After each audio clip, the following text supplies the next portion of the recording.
there's something that you didn't receive clarification on, please put that out there, because this is the last session there. Of course, we can never in these few short sessions really cover this subject adequately. I hope you all forgive me for my failure to be able to do that. These subjects are very often require a lifetime to really fully grasp, but we're trying to get as much as we can in these short periods that we've been talking about it.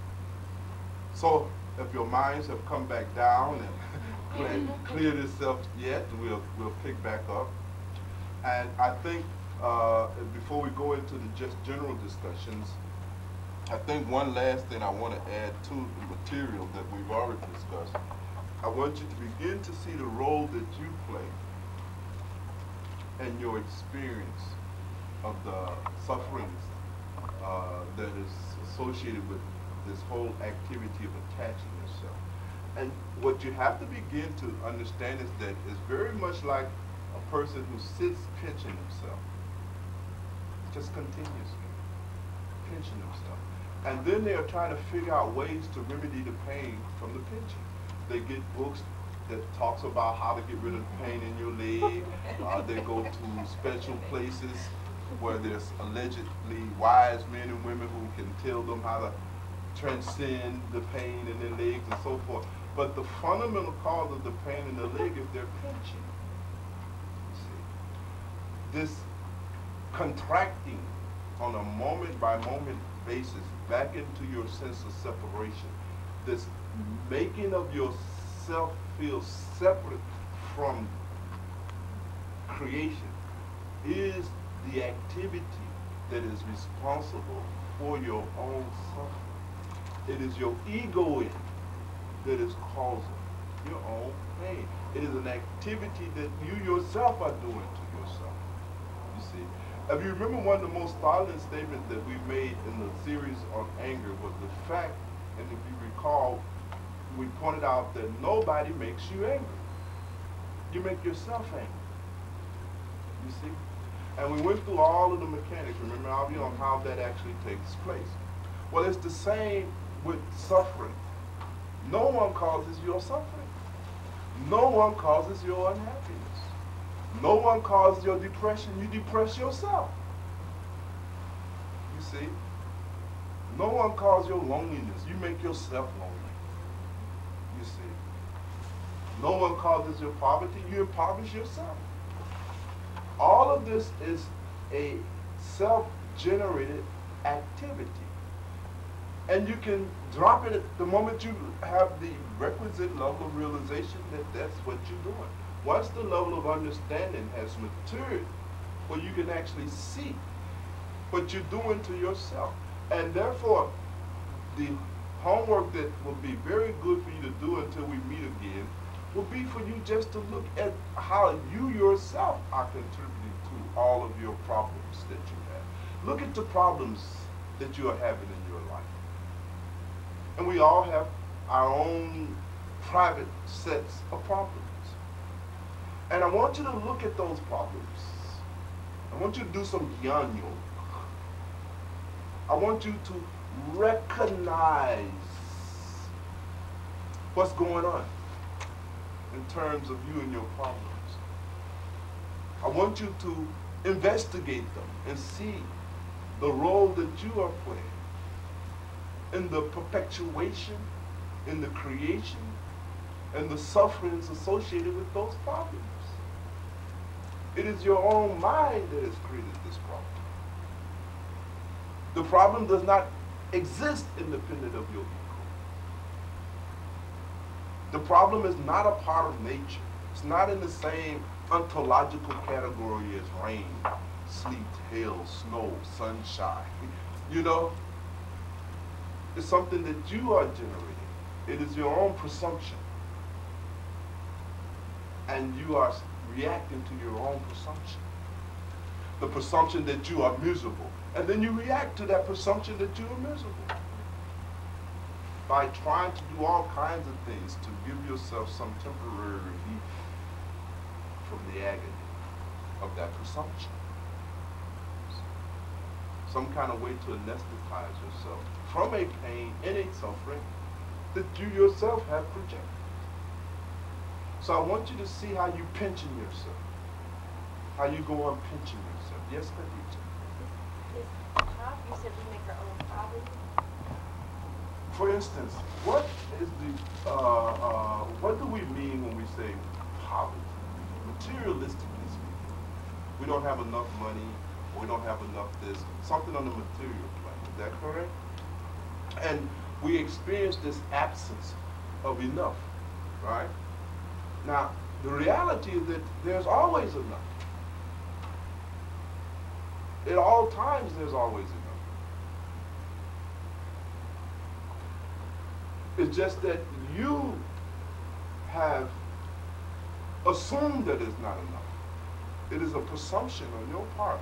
It's very difficult to see this. You have to spend a little time with this, because you really have to sit down and you really have to get this. Again, as I said earlier at the outset of this workshop, you must come to this level of understanding. So what you're saying that if I get enough money, I'll be happy. My happiness is dependent upon my ability to get enough money to meet these certain conditions.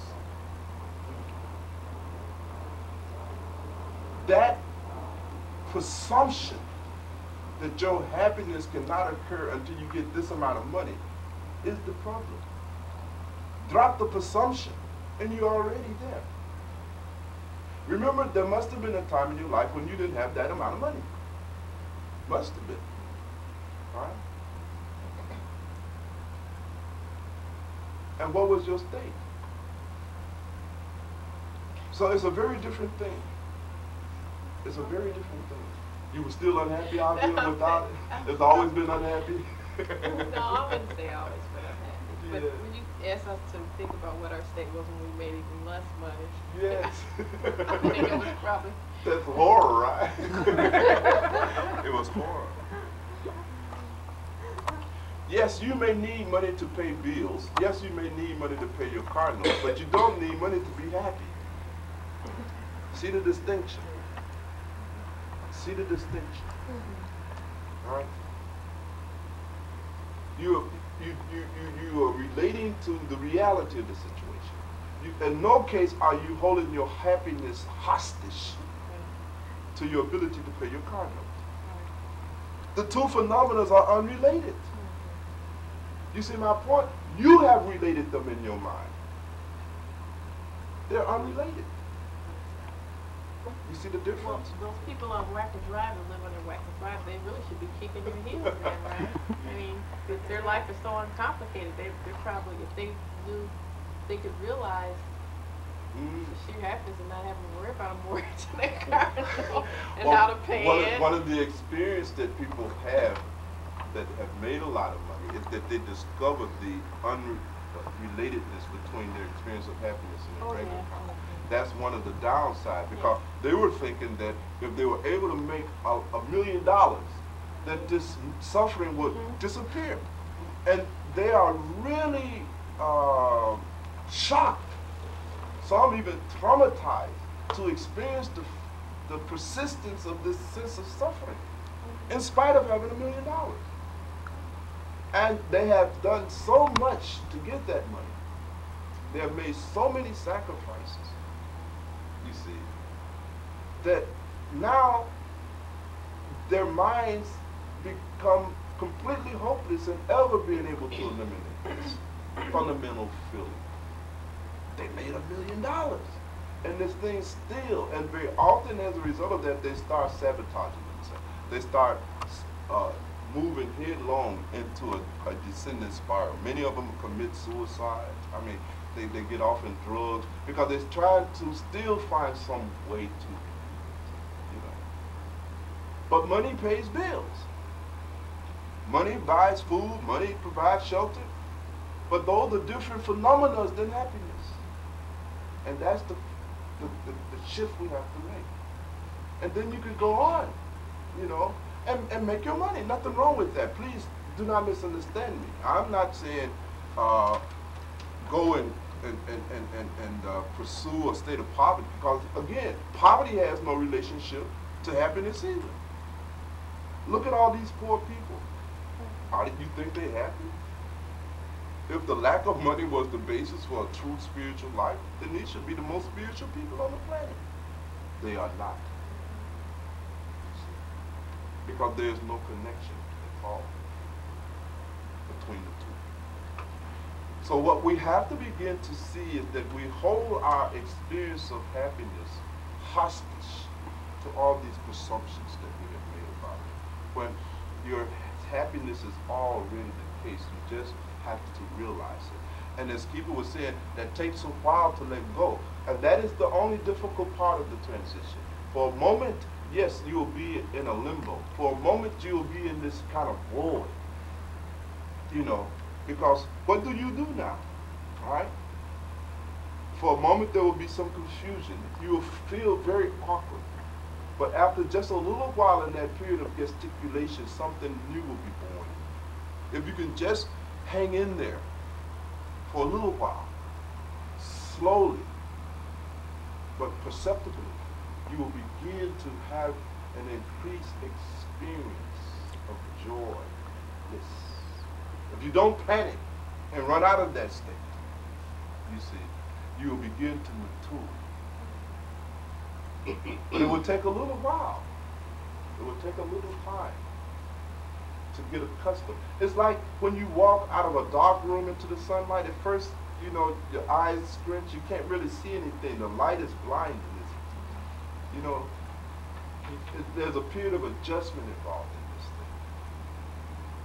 Because our whole life has been lived on the premise that there's something we can do or must do in order to experience happiness. And there's a lot of momentum going on in our life that is predicated on the actions and activities that we have involved ourselves in based on that premise. So it takes a little time for that activity to settle in the mind. And so your mind will be constantly harassing you. You better do something to be happy, otherwise, you know.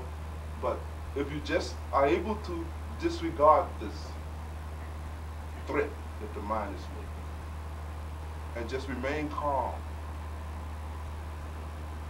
remain cool, then the experience will start descending. Or better put, it will start arising. Yes, Khadija? And also, there's something about the spirituality, the traditional spirituality that we grew up with, seems to be telling us from the very beginning that basically you have to die. You know, and that's when, you know, it's in another place. Yes. And so you're always feeling like from the beginning it's kind of unattainable now. Because unless you're good and please the parental God, you can't even get it then. Yes, yes, yes. Of course, our parental Godism, the dogma that is associated with that problem is that by being good, by complying to conventional morality, we can get a little bit now and some of it later. But all of it is based on us complying, right? And as we said earlier, when we move into reality, we begin to see how this model does not account for all the experience, and yet it's hard for us to break our captivity to that model. And that does constitute a big struggle, don't it? Right? And one has to constantly practice this way, moment to moment, you see. That's why it's not something that you can do now and be done with it forever. It's a moment to moment something. Because your mind again and again will fall back into that old worldview. And again you have to summon the mindfulness to rescue yourself from that. And then again it will fall back in. Then again you have to pull it back in. This kind of struggle goes on. It goes on. But that is the problem in making the transition from the traditional model of God, right, to a much more mature understanding of this whole business about what constitutes God and things of that nature. these traditional models are actually all that is being perpetuated in all of these religious institutions, be they Christian or Muslim or Jewish, it hardly matters. They're pretty much all promoting the same model of God. So you're right, Khadija. It is a bit of a struggle, and we acknowledge that. But it is not a struggle that is impossible to overcome through our efforts and our practice of awareness. As long as we remember that this awareness must at all times be practiced moment to moment to moment. Another thing is to practice your Gyan Yoga to the extent that your intellectual insights are converted into an emotional experience. Because until your understanding reaches an emotional level, it will not affect your behavior. It will not transform you. Because it is emotions, you see, that really drives us. Until you practice your Gyan Yoga along the lines of understanding your inherent existence in this oneness, until this becomes a feeling, until you can feel this oneness, until you can feel the facticity of your interrelatedness with all life forms, until that becomes a feeling, then you still need to practice this Gyan. You need to consider this more and more and more and more. And then when that feeling is there, then the breakthrough occurs. So not to worry too much about that. It'll happen, but then again, it will pass too. You just have to be strong enough to go through it. Yes, sister? Yes, what is the, can you tell us again what is the dark night of the soul? This is it. This is it. You're in I kind of thought that was you're in the dark night of the soul, huh? This is what the dark night feels like, huh?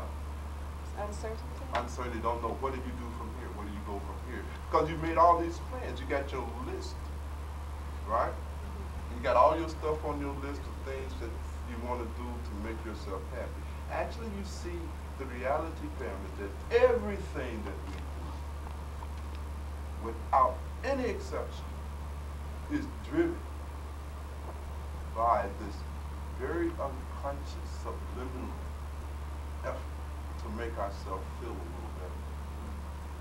Have you ever noticed? Have you ever noticed that? It's to make yourself feel a little better than you're feeling at the moment. Because at the moment you're not feeling as good as you would like to feel. You are never feeling as good as you like to feel. Are you? Right? So it's this thing going on underneath here. There's always that current of suffering. That suffering that is the direct result of your separation in your own mind from God. To be separate from God is suffering. Now remember, the separation is not existential. You have to understand when I said we are separate from God, that's not an existential truth. That is Maya. That is the illusion that makes ego. Right? It's subjective. Right? It's not objective. It's not a reality. You see my point? It seems like the beauty of what you're saying today is that we can take the weight off of everybody else. We don't have to find somebody else. We don't have to require other people to make us happy. We don't have to have a child. We don't have to have a dog to wag its tail. All of that is unnecessary. Unnecessary. They are all presumptions made by the ego as to what is required to eliminate this fundamental state of suffering. And we get totally caught up in the spinning of all our life energies in the execution of these plans and these strategies. And that creates a kind of stress on you. You become stressed because so much of your energy is put into the attempt to acquire these things. You get tired. You're so tired of trying to be happy, you don't know what to do. You really are. I mean, we all are. And we try, every now and then, we look up and we get a little relief from this fatigue. For a moment, we have some sex, and for a moment, we have some chocolate. We mustn't underestimate the power of chocolate to come through in a moment of need. And we feel a little better. We get a little relief from the tension, the stress, the strain of our own search, of our own seeking, of our own pursuit of happiness. Strange, isn't it? Very strange. So you need to examine the nature of your search, your seeking for happiness. One of the things that you have been spending all your energy under the assumption that the attainment of those things will mitigate your experience of this fundamental state of suffering. Tony, now you can't be confused now, huh? No, okay then, good. You know why? Because my happiness, I guess I don't have quite that problem with my happiness. You're happy? I mean, I can't be careful now. All these people are looking at you. They're saying, what is she? No, I'm not just saying this. I can't really say that I'm unhappy. Yes. I could just, I look at the sunrise. You know what really makes me happy? Baby, get in my car, sit on the lake, and watch the water, watch the sun. So like these other things. I wouldn't say I was happy if I got a new car. I would like a new car because mine is giving me trouble, but I can't say that those kind of things are things that would make me happy. Those are just things that being part of this world, naturally there's going to be some kind of material possession you want to acquire, but I can't, if you ask me now what would make me happy, I think really having this oneness that I'm looking for. If I get that, would that be bliss to me? But let's turn the question on its head. What is causing you unhappiness? To be honest about it, I can't say that I'm just not. I'm not unhappy, but I do this thing that I'm looking for. I wonder, am I going about it right? Spirituality. At one time I thought I kind of had it. Why do you go to the beach and sit with nature? What motivates you? Oh, because I need that. Yeah, why do you? Why do I need that? What is the state that makes that necessary? What do you call that? It's just my quiet time. No. What state motivates you to seek speech and nature? Why is that necessary? What makes it necessary for you to go and have that experience of that beauty? I guess a yearning for. Yes, but what is the state out of which that yearning arises? Why are you yearning?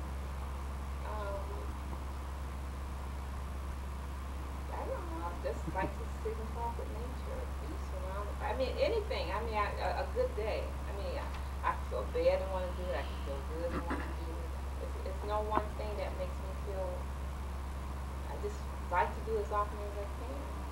But the thing you have to do, you have to go beneath your intellect. You're still in your heads. You have to drop beneath that and try to really feel what in you has created the appetite for that experience. What moves you? Because what I'm talking about is at that level.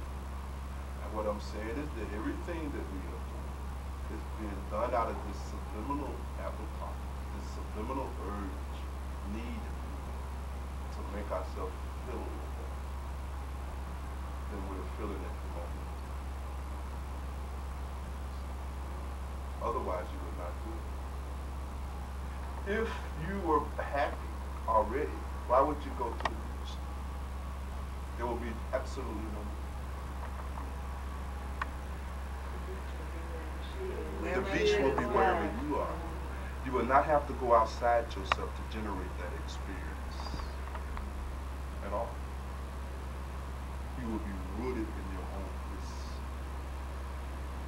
You see, all of our movements outside of ourselves are with that same ambition. Let me do something, go somewhere, see something, hear something, be with somebody to break down some of this misery that is going on.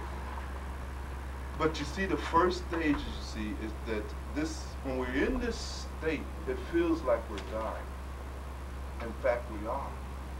When we're in this state of suffering, what makes it so painful, psychologically and emotionally speaking, is that it feels like many deaths is occurring. Right? You start feeling like something, you're dying inside. Something needs to, I gotta do something. And it's interesting because we know, working with patients who are terminal, that we can see a progression of things going on psychologically. The first one is denial. When a person is dying, the first stage is they deny it.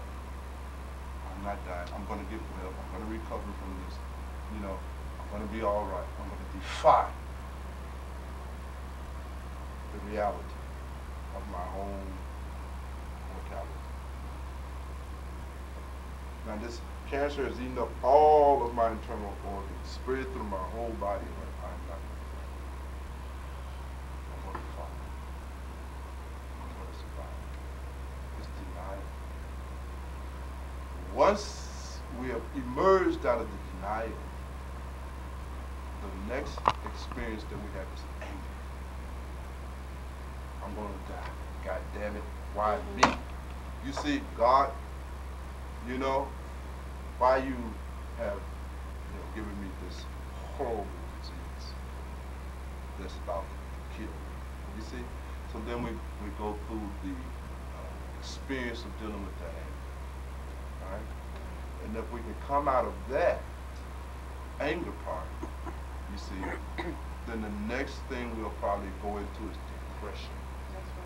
Is that right? You've died before? Got anger. No. But then we go through that depression of it all. Then as we move through that, we start bargaining. Well, if you just don't let me die, I'll do this. I'll become this kind of person. I'll give all my money away. I'll stop drinking. I'll stop, you start bargaining. Right?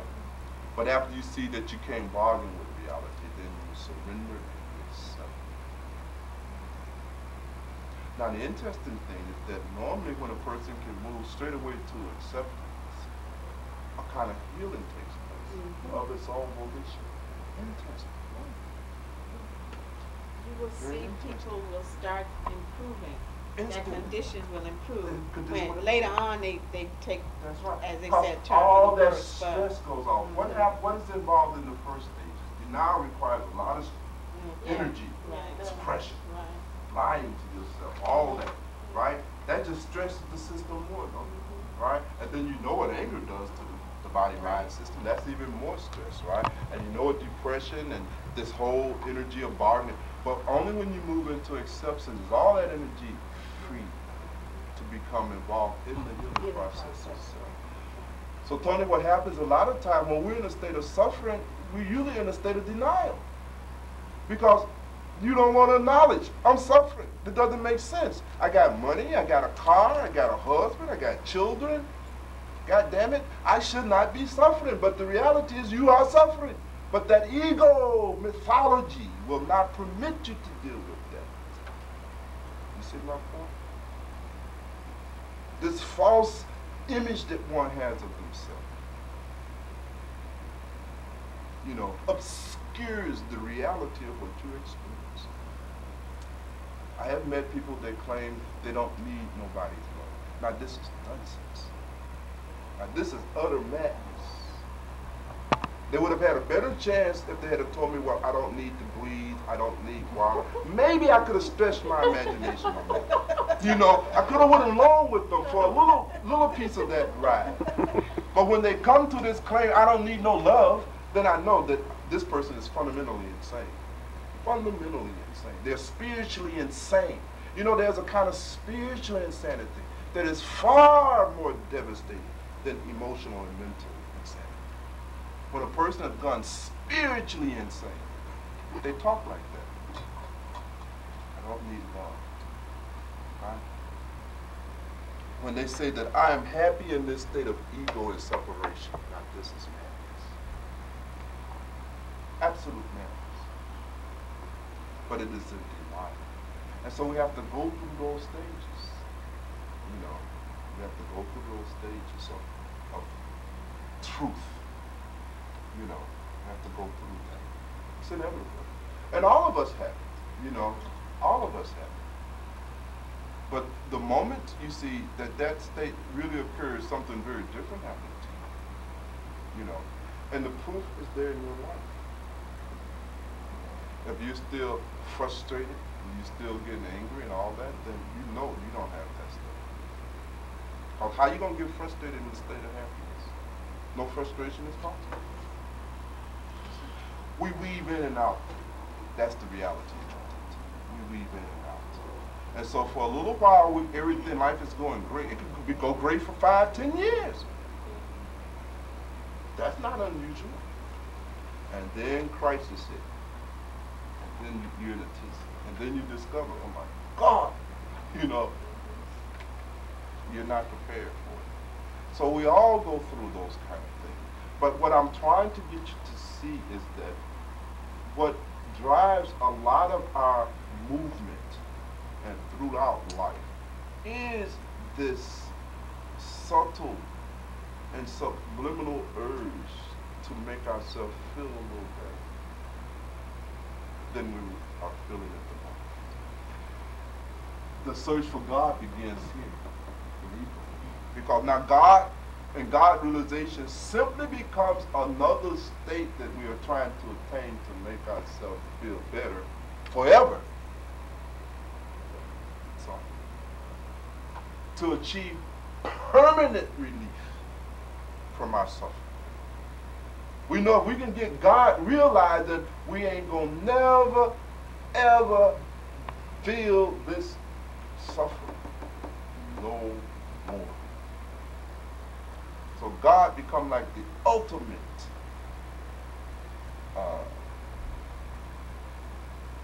attainment for the relief of suffering. But it's still an ego pursuit. And it remains an ego pursuit for a very long part of the spiritual journey. It doesn't disappear until toward the very end. And nothing wrong with that. I'm not condemning any of these things. I'm simply saying we have to understand these things. I couldn't get no money. I couldn't get this. I couldn't get that.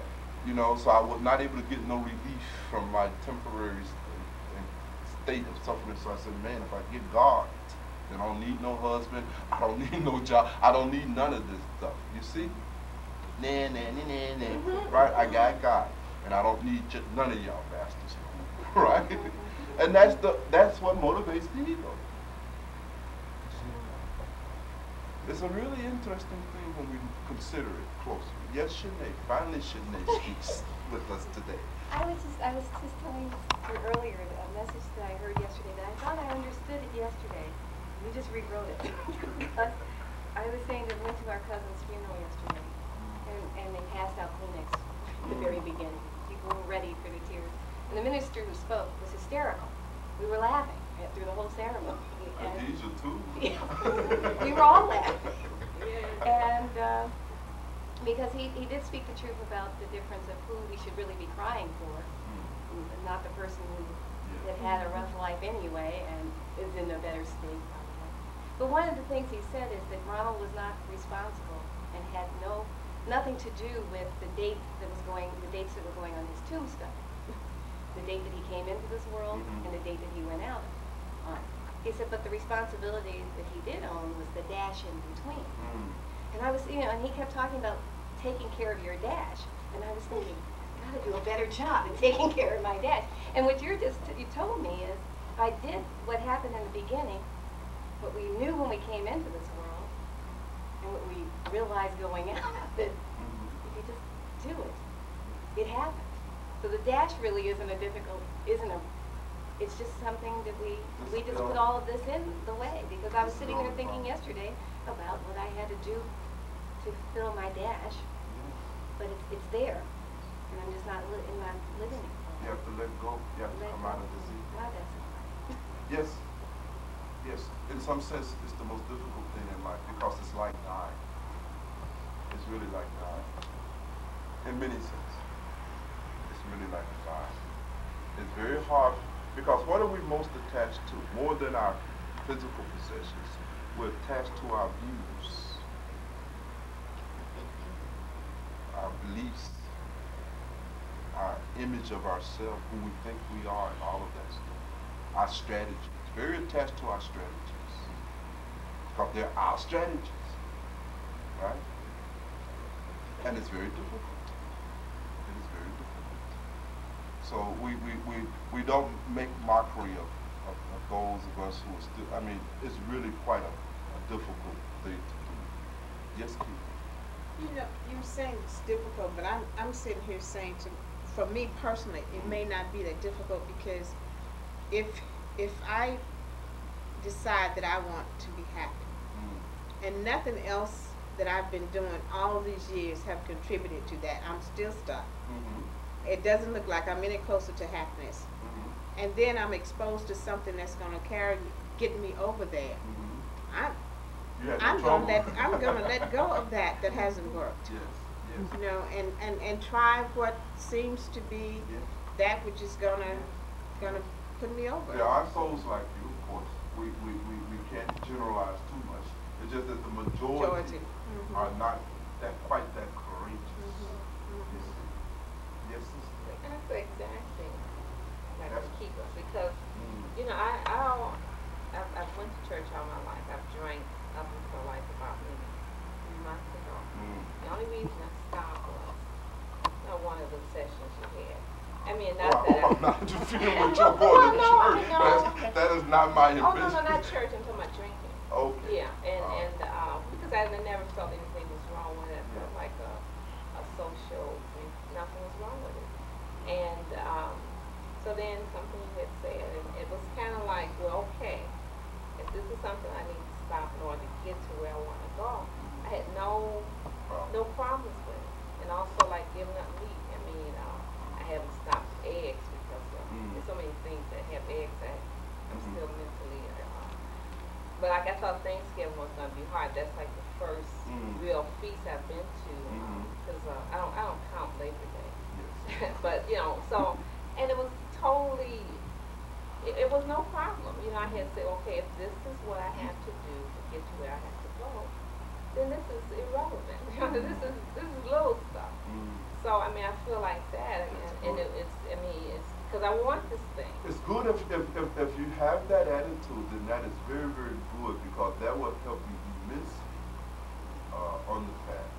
It is very good, and you should consider yourself very blessed and very fortunate to have that much courage intact. You see, so that is just good. That's just a great asset to bring to the path. So, for the vast majority, however, you have to understand that it is a very terrifying experience in many ways. But as we have to begin to see, if in order to really appreciate this teaching, we have to again remember that we're like that peasant sitting on that train carrying all this stuff on our heads. We're exactly like that. All of the things that we become attached to, the things that you are attached to in your life, because you feel that at some point in the past they contributed some happiness that was temporary, transient, fleeting, and have long disappeared. But you're still carrying that around under the hope that maybe again it will be able to make a contribution to your experience of a little relief from your suffering. So you drag it with you. There's that form of attachment.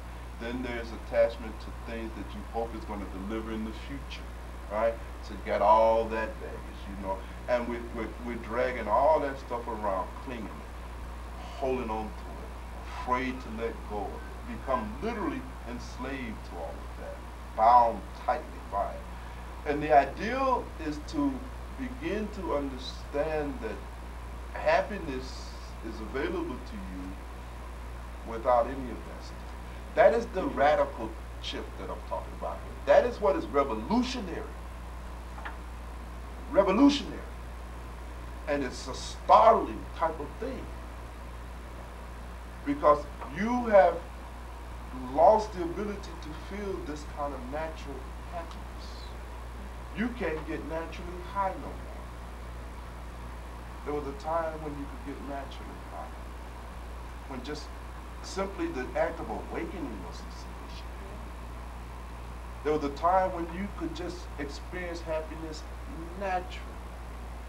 But we perverted ourselves under this illusion. You see?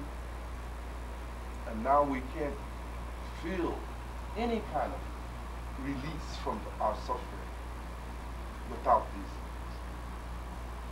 Yes, Jeanette? I guess, and that's why we have to be so careful because when you start to feel like you're getting the message, you want to share it with everyone, and you want people to get it right away. And what we have to remember, though, I think, is that you go on a tour with a group of people, and you're going on the same tour, the same location for the same number of days, the same amount of luggage that different people bring on the tour. It's different because, and it's because of where you are. I mean, I lived all over the world and had to travel because of the military. I learned to pack better. Yes. But my emotional luggage on that train is very heavy because my message is that, if it seems too good to be true, it is. And so you think, oh, this is going too well, it can't be here. Stop. Don't go any further. And that's what some people don't carry that much luggage. Yeah. And you can look at Tony and see she doesn't carry that much luggage. Something comes out about her, and they have something comes out about them. Yeah. And some of us have just been packing and storing and putting it up. We got tons of stuff. And can balance it. Yes. And right. that's and what we tend, I know, because we tend to want people to get the message at the same time. And I feel like such a slow learner in here sometimes. But I know it's because I'm trying to pull down, and every time you pull down a box, you find another one that's still in the way. So then that becomes the fundamental liberating insight to have. And that insight will liberate you from the clutches of your attachment. Will you still use things? You bet you. Of course you will. You see, that's a certain reality of life. But you will never be in relationship to the things that you own and use it under the assumption that it's going to make you happy. Please understand, all that is required to be happy is the will to simply be happy. Just will yourself into a state of happiness. Done. It's really that simple. Not easy, but it's really that simple. Decide to be happy. Now just decide from this moment that you will be happy. And that is literally it. It is really it. To simply realize, in fact, you don't even have to decide. Try to realize that fundamentally at your essential core you are happy. Already that is the case. You just don't realize it. You don't realize that you're happy. The old saying, you don't realize how good you have it until, right? There's always something that has to be lost and some crisis has to be gone through before you realize how good. It's sort of like that. Try to realize, look how happy you were before you tried all your strategies. Now just look at that. I mean, really. Right? You were okay. And then you went and messed yourself, you pinched yourself, just into a state of pure tears, breakdown, nervous breaks down, all over the place. But you did that. Simply realize that you are already at the deepest parts of your being blissful, because you inhere in that which is blissful. How can you inhere and exist surrounded in bliss and not be blissful except through this illusion of your separation from being a part of that which is blissful? There's number one. Yes, Khadija? I think sometimes some of the examples are given to us to look at in people that we call handicapped.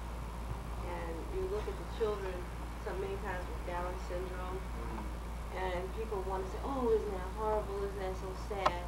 And they're walking around with this little smile all the time.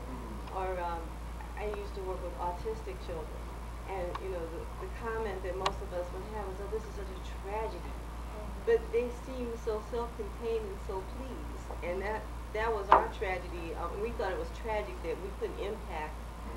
We just didn't seem to be able to disturb them.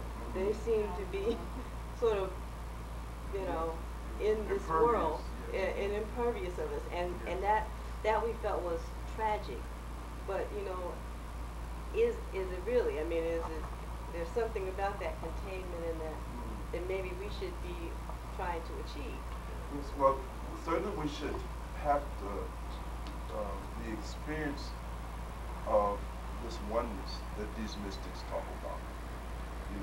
It's really hard to paint this picture in words. You have to forgive me. There's only so much that can be put into language here. There's only so much, because I'm fundamentally talking about a condition that transcends the mind entirely. It's not something that you think yourself into necessarily. It is really having a felt experience, you see, a literal experience of this connectedness, to understand that you are not independent. I think Shanae gave us something. She gave me this during the break, and I just glanced at it. And this is from Matthews. And apparently this is a message that you picked up yesterday at Thanksgiving morning. And she brought it to share with me, but then of course I like to also share it right back with the rest of you. But I mean, it just shows you that what I'm talking about here today is not new knowledge. As Pam said before, we've heard it a million times. But listen to these words of Jesus again and see if you recognize this truth now. And he speaks, he says, I tell you, do not worry about your life, what you will eat or what you will drink, or about your body, what you will wear. Radical. But why shouldn't you worry about it? Is the first question we ask. Well, if I don't worry about my life, if I don't worry about what I'll eat and drink, what's going to happen to me? And Jesus fundamentally telling you there's nothing going to happen to you, because there's no you. You understand? This you that you're worried about is Maya. It is an illusion. It doesn't exist. He said, is not life more than food and the body more than clothing? Life is more than that. We have separated life into these little things. Look how big this thing called life is. And he says, look at the birds of the air. They neither sow nor reap nor gather into barns, and yet your heavenly Father feeds them. Are you not of more value than they? And can any of you, by worrying, add a single hour to your span of life? Now, why do you worry about clothing? Consider the lilies of the field, how they grow. They neither toil nor spin. Yet I tell you, even King Solomon in all of his glory was not clothed like one of these. But if God so clothes the grass of the field, which is alive today and tomorrow is thrown into the oven, will he not much more clothe you of so little faith? Therefore do not worry, saying, what will we eat, or what will we drink, or what will we wear?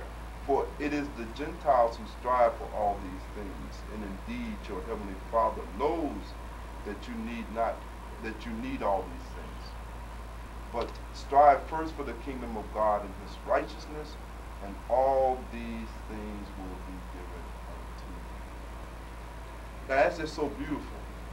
It sums it up better than I could ever hope to do. Again, throughout that whole teaching, this whole message of Jesus, you see this same thing reverberating. What is it that worries? It is this ego that worries, because now suddenly you are alone in this big universe. Right. You now immediately filled with fear. Right. And you got to try to figure out how I'm going to survive. That's your fundamental question. How am I going to survive? I'm on my own. My survival, if I don't do something, I won't survive. That's the basic premise that you're working on. Is that right? If I cease doing anything, I won't survive. Now, this is the illusion. It's almost like thinking, like you doing something to metabolize your food. You're doing nothing. Really, life in the real sense of the word, biologically speaking, is happening independent of you. Anyhow. So you say, well, I'll die if I don't get my food. Yeah, perhaps. But if there wasn't a process in you that is automatically digesting, metabolizing the food, even your getting the food would be useless. And from where would you get the food? Where does the food come from that you get it? Are you creating it? Are you? So why are you taking all this credit? I used to say that God gives us the food, he gives us the hunger, he gives us the mouth, the teeth, the digestive system. That when these two combine, life happens. He said, what are you claiming to have done? He said, all you can do is take credit for eating. That's it. The Lord is giving you the food that you need. He's giving you all the stuff you need to survive. Where is it coming from? Really? Is it not here already? It's a profound thing. It's a very profound thing. So now in this remaining time, let us clarify anything that is still unclear to you that we discussed. We talked about so many things. We talked about attachment in all its many flavors. We talked about methodologies for dealing with attachments, like Bhakti Yoga, and Kama Yoga, and Jnana Yoga, Dhyan Yoga. And we talked about Raja Yoga as a method for managing your ego and all these other things. We talked about an awful lot of stuff. And if there's anything that you would like to have clarified, please feel free. Or if there's some questions you still have, or if you just have some comments that you want to share, you see. Things that you got out of the session, please feel free to do that. You're most welcome. Yes. Where does the meditation come into This whole process? Yes. Meditation, you see, sister, comes in the sense that it is a process that enables you to reach deeper levels of identity until you are able to identify yourself with that which is through meditation. You see, you are able to transcend the level of identification that we currently have, which is usually just with the body. Most of us identify with our body. I am this body, and that which has happened to this body is a part of my historical experience, and I become totally identified with that. And this body is obviously separate from everything else, and that's how I get caught up in this whole ego thing. So identification just at the level of my body and the experiences that are associated with this body relegates me to the lowest possible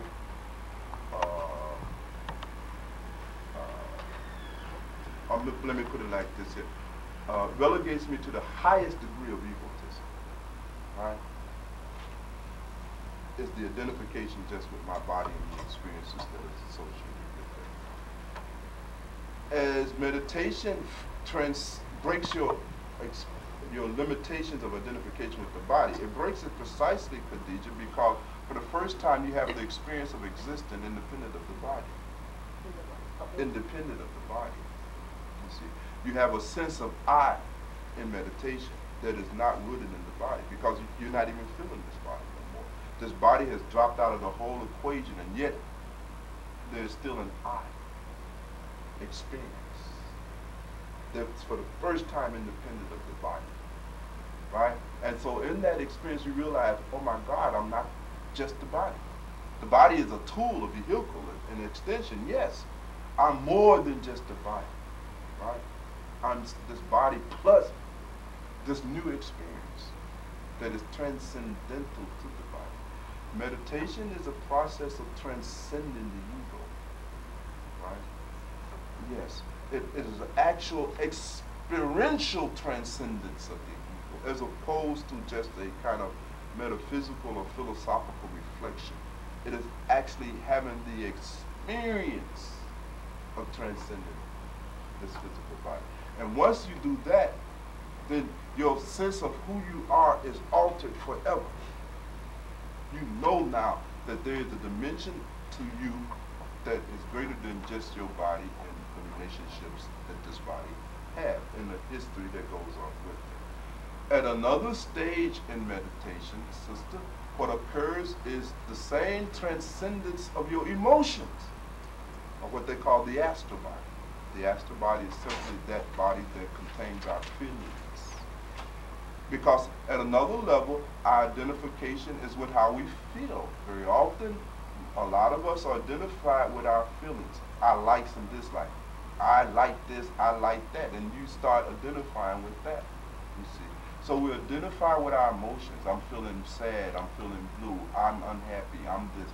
All of that is identification with your emotions, right? And these emotions are always in a flux, aren't they? They're always traveling. So whatever emotion is in the frame of consciousness, you identify with that at that particular time, completely. And in meditation, as you practice and your meditation matures and it deepens, you're able for the first time to transcend your emotions, and therefore you have an experience of being something that is transcendental to your emotions.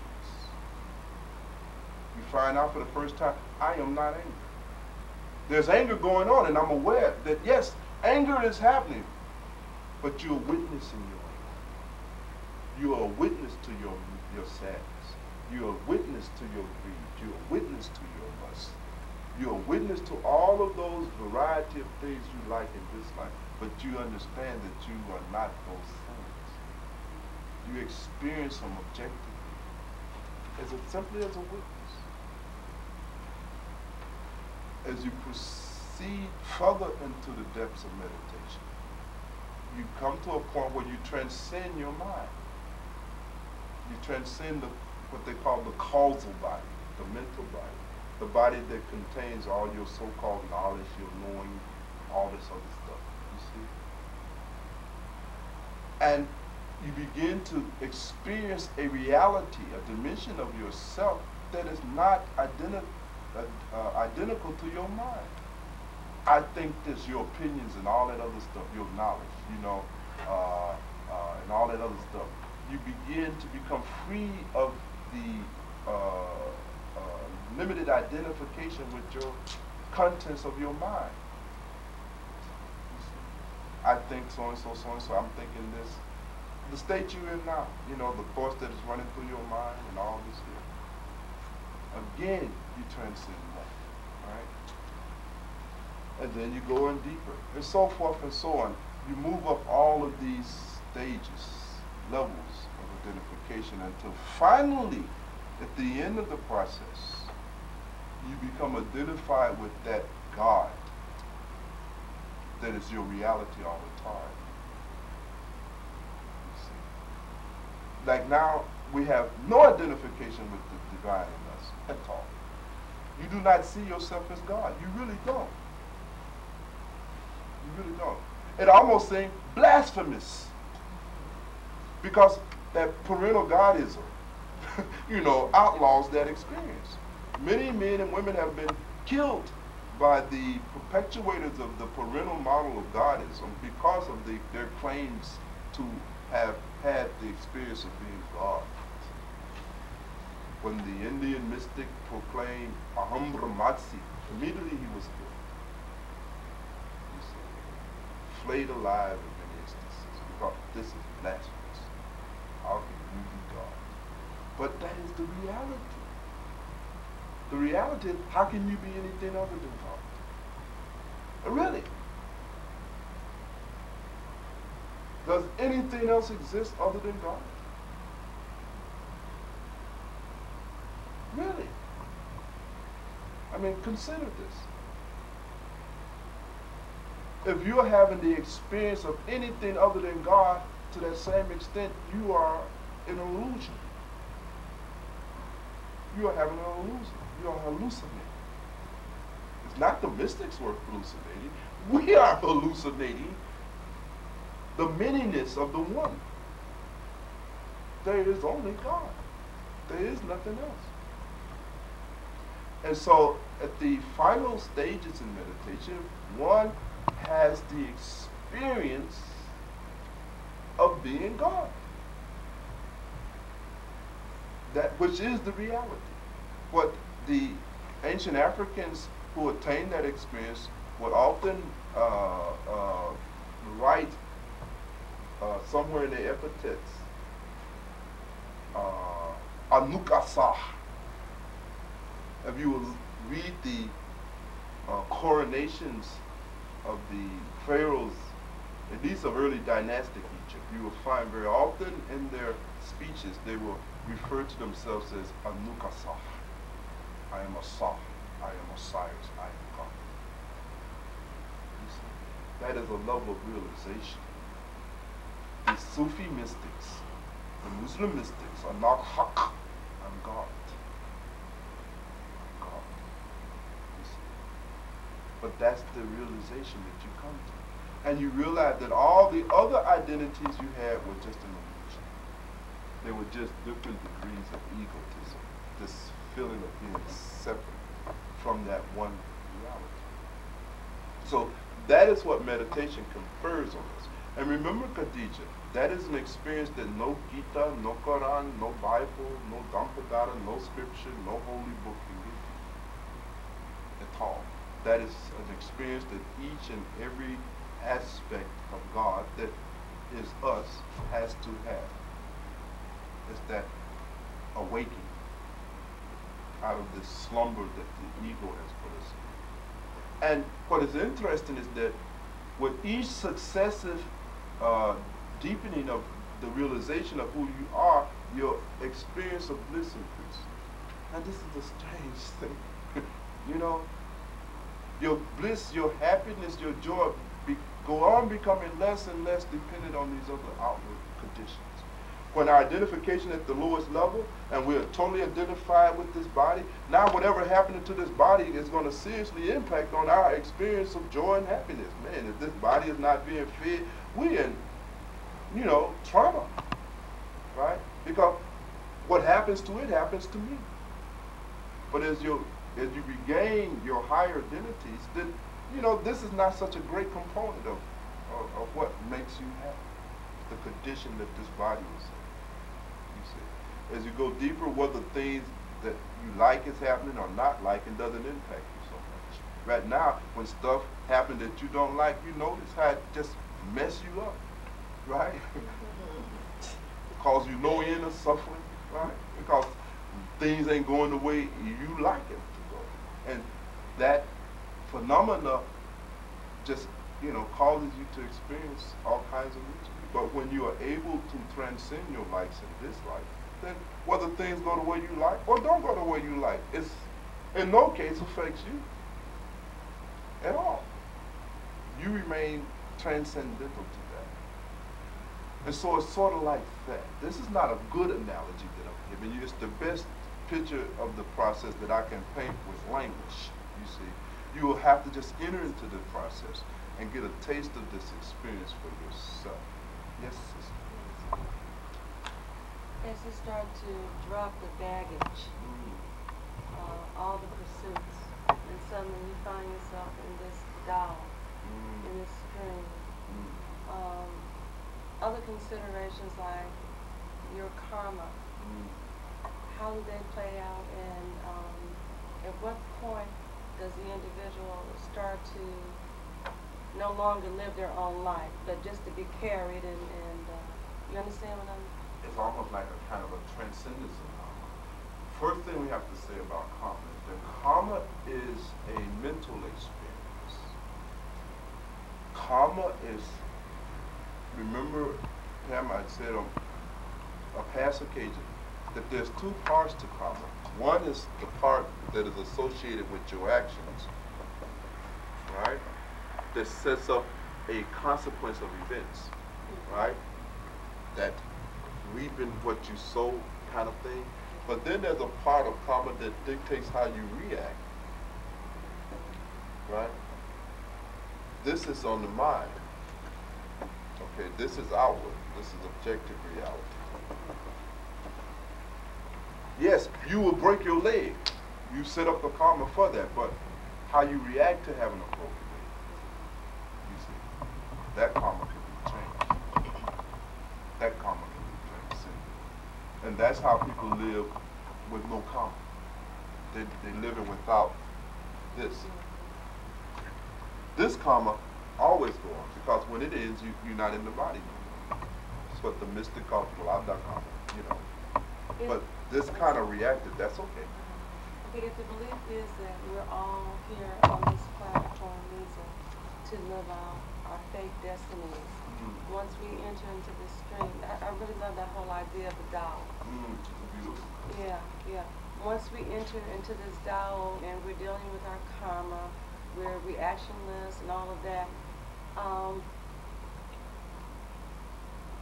if we can suspend our ego and all these pursuits, the things that we want to do in life, at what point do we know that we're being other directed? That we're in a sense living out a script other than our own design? At what point, you understand what I'm saying? I'm just curious how an individual would live without doing their own thing, just being directed by God. I think it's best answered by one of the Taoist mystics. He says, I chop wood and I carry water. And when I get sleepy, I sleep. And when I get hungry, I eat. Living in the Tao, you become very ordinary. Very ordinary. But the beauty is this: when they chop wood, they are only chopping wood. Their minds are not involved in anything. When they eat, they are only eating. Contrast that to what we do. When they eat, 100% awareness is in the eating. They do everything with 100% awareness. We eat, we're reading, the TV is going, the records player is going, we're talking, we're never eating. 100% eating. We're swallowing. Swallowing and eating are different phenomena. When they are working, that's all they're doing. In the Tao, 100%. You're present 100% of whatever. And you just do whatever is dictated by reality. When you get tired, you rest. Now you never rest. You never rest a day in your life. You see? It's a different kind of thing. You know? The most extraordinary thing in life is to become ordinary. Please make me. The most extraordinary thing in life is to become ordinary. See, we all trying to be extraordinary. Right? Everybody is. You see? Nothing difficult in that. Just a little ego is required. But to be ordinary, very few people are ordinary. Just ordinary. In order. Yes? I've said one of the most beautiful things in Japan is the tea set. Very beautiful. And it's I'm drinking a cup of tea. It's serving it and drinking. The serving of it. The serve. It's like I said, it's something so simple and ordinary. So simple. But what I wanted to say is say thank you to you because it reminds me how important it is to have a teacher. Because Thursday morning I heard that and we read it aloud in church. I read these things aloud every time I go to church. But as I was reading it, I was going, it was a clear message to me because I have a teacher versus just reciting something is what I've done for 40 years is recite. Just automatic, and somewhere in my head, some long time ago, I stopped listening to what we were reciting. We just have an agenda you follow, and we say amen at the end and walk out of church. And I had to carry that home. I thought I'd lost it because I was bringing it to you. Good, thank you so much. Because I thought it is like Pamela said, we hear the message, it's not new. Like, thank you for breaking the ice with me. Oh, you're most welcome. This, all this is God's grace now, right? It's all God's grace. Anything else? Keep it, you stayed way longer than you were supposed to, huh? You get out of here, huh? You have things to do. You're supposed to maybe give us some tips for that. You're saying the person, when they say when walking, walk. And I tried once to walk and only walk, not use my headset, not. And the example I was given was try counting my footsteps.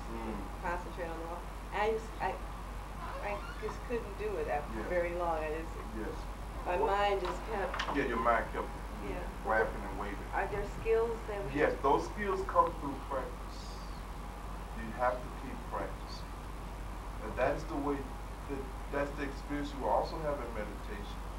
In meditation, the first thing that you have to develop is concentration. And I think probably, Khadija, in the sessions that we'll do on spiritual training and development, maybe I will break down all of the preliminary processes and preparations that one has to go through. But the first thing we have to do is to train the mind how to concentrate, because normally we don't know how to concentrate. You see, we don't know how to concentrate. So initially in the meditation exercises, the first training is at the level of concentration. Perhaps one is given a mantra or an image or something to concentrate on. Now in that process of trying to concentrate, what you will notice is how your mind continually goes off that subject or off that mantra or off the thing to be held in concentration. And that's because the powers of the mind is weak. The concentration, the ability to concentrate is weak. Now there can't be this is not meditation. Most people confuse concentration with meditation. They're entirely two different things. Because the ability to concentrate is a prelude to developing the capacity to meditate. So the training is first and just in the level of concentration. But even before we get into training the mind how to concentrate, we have to train the body how to concentrate. Now this is interesting because you don't think normally that the body can concentrate. But the body is in a concentrated state when it can be made to be still. In fact, you will begin to see that there's a correlation between the mind capacity to concentrate and your ability to teach the body to be still. And in yoga, they came up with all kinds of postures called asanas. These asanas are different postures that aid you in maintaining a still position in the body. So the first fundamental step is to still the body, and then you try to still the mind through a process called concentration, or dharana, as they call it in Asia, in the East, right? Now once you develop that capacity to concentrate, then you can move on to the next level of meditation. So when you say this walking and counting your steps, the only thing that gives you the ability to walk, to Zen walk, as they call it, is to go on losing awareness, bringing it back, losing awareness, and that is the process. It's a fatiguing process, but after a while the mind gets tired out. You have to actually tire the mind out. The mind will actually eventually get tired of wondering, but you have to exhaust it. You literally have to exhaust the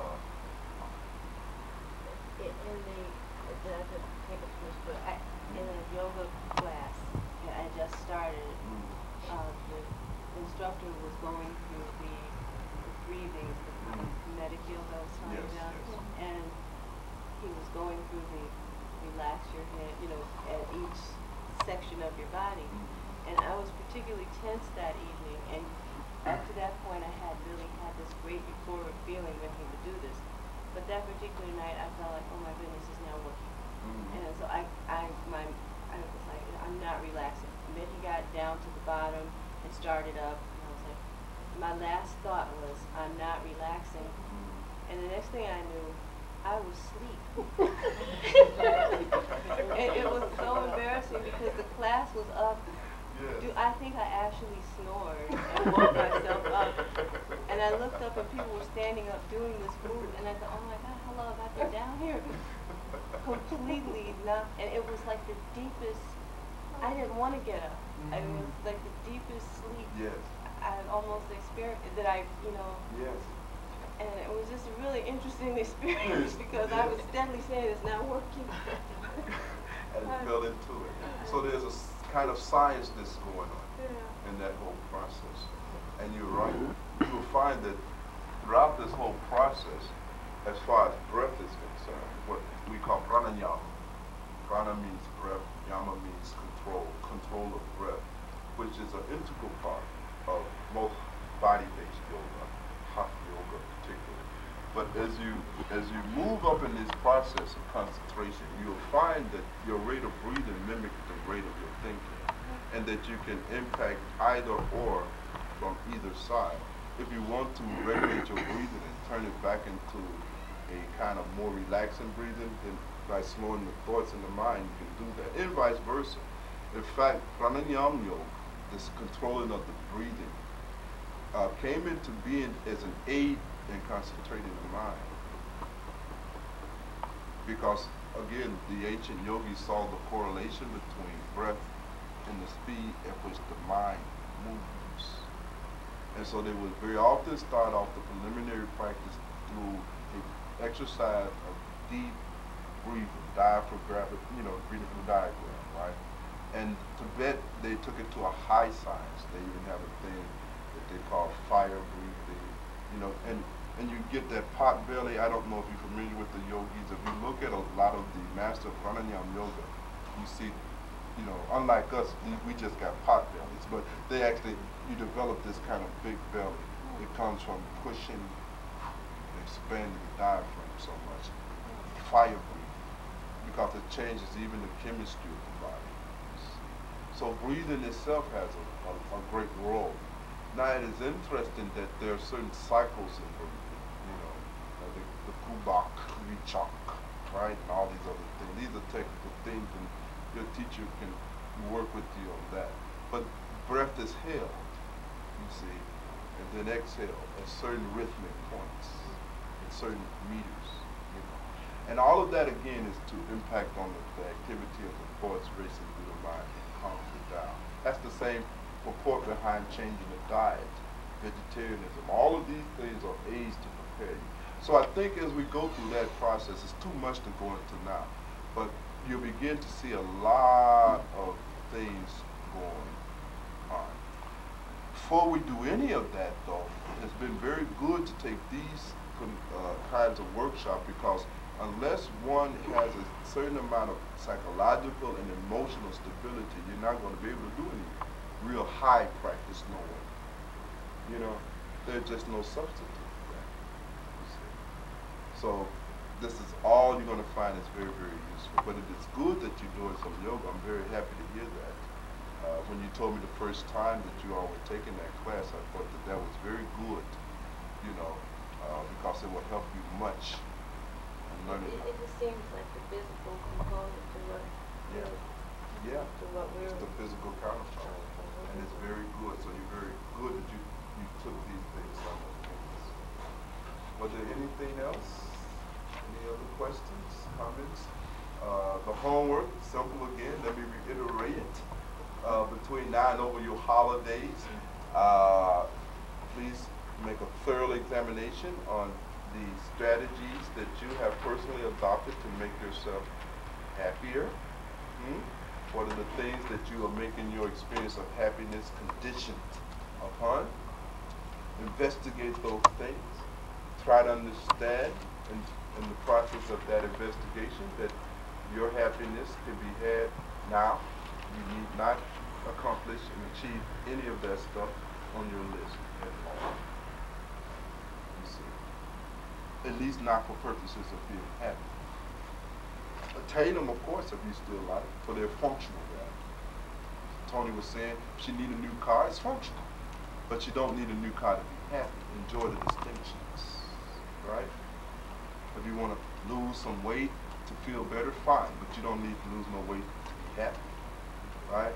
If you need to make some more money to create a better financial situation for yourself, by all means make more money, but you don't need to make more money to be happy.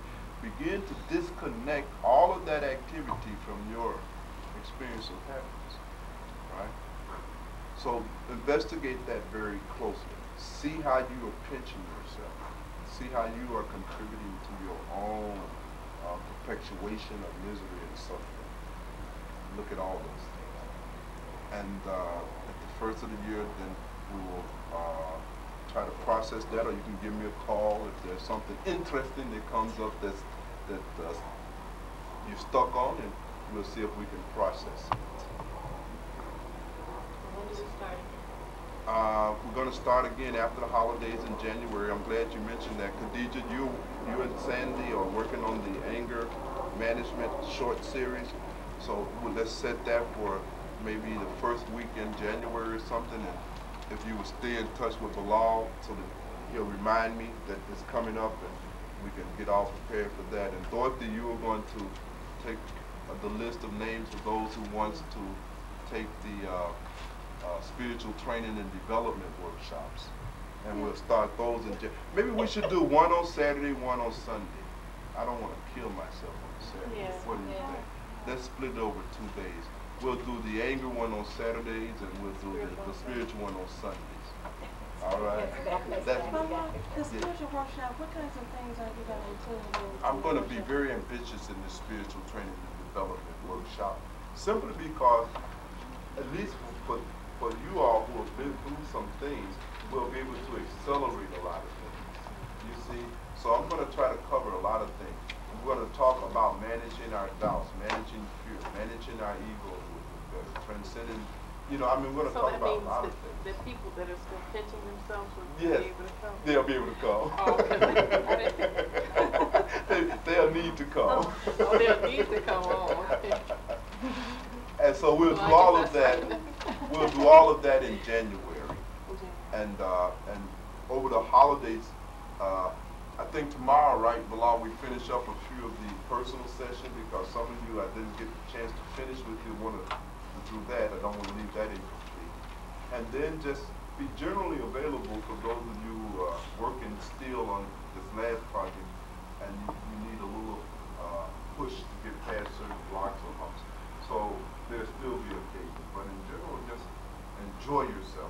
The difference is now your homework is to enjoy yourself. That is my assignment. To be happy, to actually, in spite of yourself, practice enjoyment, practice celebration. You see, practice. That's the homework. Try to hang on to your happiness in spite of what's going on around you. Don't let anything bring that out. Develop this city, develop this ability. All right? Just get up in the morning and decide with the day, I'm going to remain happy today under all conditions. That's it.